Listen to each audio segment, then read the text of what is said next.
I really gotta learn to pay attention to what I'm doing. I just did this 5-minute, brilliant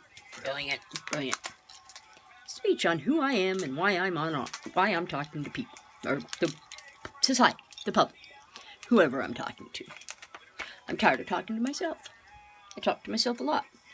I'm just going to carry these conversations on with you like I'm talking to myself. Because there's like 15, 20 people in here, and they chime in, and I get in this argument, and it's just, I'm tired of fighting with myself over things.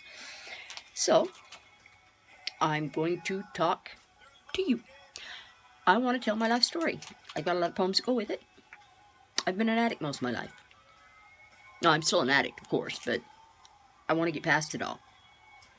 And I want to break free this time in a way that I never go back. I want to find my million.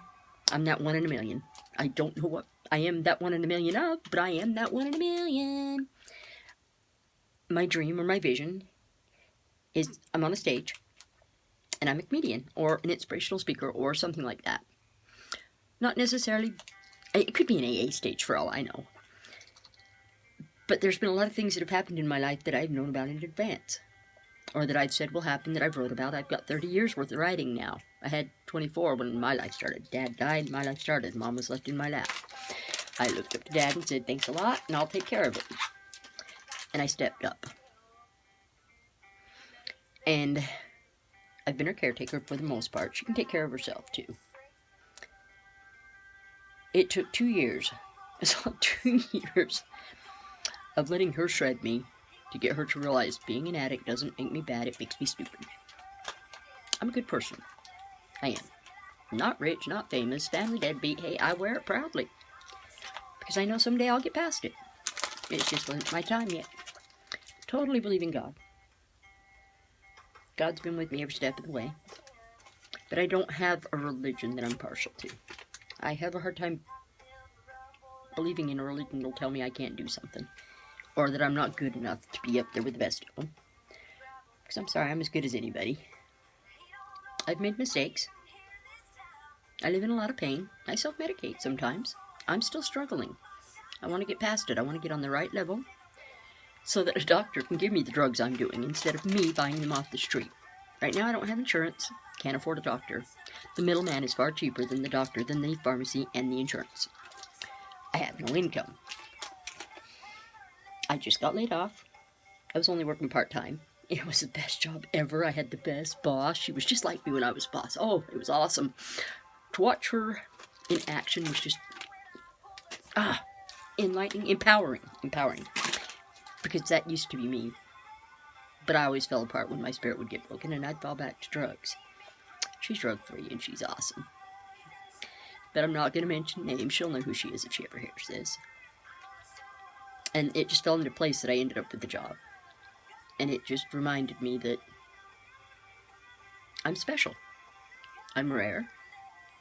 And I was a hell of an employee. I was an asset to a lot of companies. But unfortunately, companies treat their assets badly sometimes. And that's a big part of my story.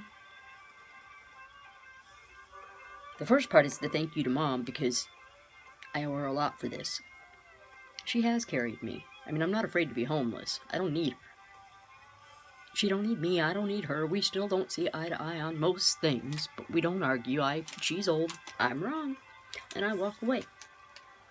Every now and then I'll stand up to her, but I walk out of the room and I come back like nothing's ever happened, because she's old, I'm wrong. I won't have her forever. And I thank Dad now for giving me a mom. I hated him when he did it. I was Daddy's girl. And my dad carried me for 24 years. My husband carried me for 24 years. Currently, I'm 6 years into my 24. And I'm doing okay. I've had a chance this last 6 years to go back and reevaluate every decision I've ever made.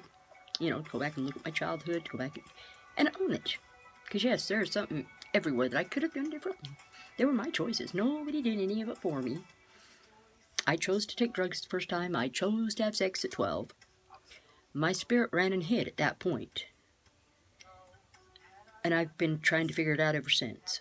Because I was afraid to come to Mom. I put myself in the position. I wouldn't have came to my parents over that. They didn't find out that had happened until I was a teenage slut. They were worried I was pregnant, and they were sending me away. But that was a choice I made. I mean, I put myself in that spot. I said no, he forced it, but I still shouldn't have been there. So that owns that, and that's where I'll stop for now. If you want to hear more of my story and help me become that inspirational 1 in a million person, go ahead and like me.